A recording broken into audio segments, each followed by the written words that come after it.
Magandang tanghali! Kumusta po? Narito po ulit ang update natin para sa lagay ng ating panahon.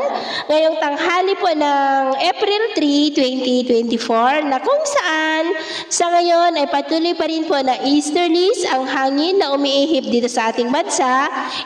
Ito rin po ay nagdudulot ng maalinsangan na panahon dahil ito ay hangin na nanggagaling po dyan sa may Pacific Ocean.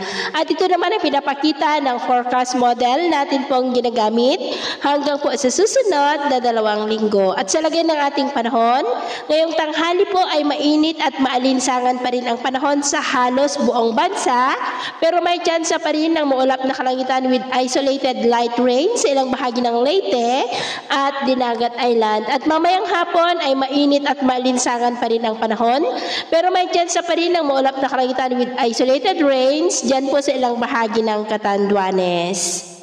At sa atin naman pong mga baybayin, wala po tayong nakataas na namang gale warning signals. Malaya po napapalaot ang ating mga kababayan, lalo na pong mga mangingisda na gumagamit ng maliliit na bangka, pero iba yung pag-iingat lamang po kung papalaot tayo para po mas makaiwas sa mga sakunang pangkaragatan.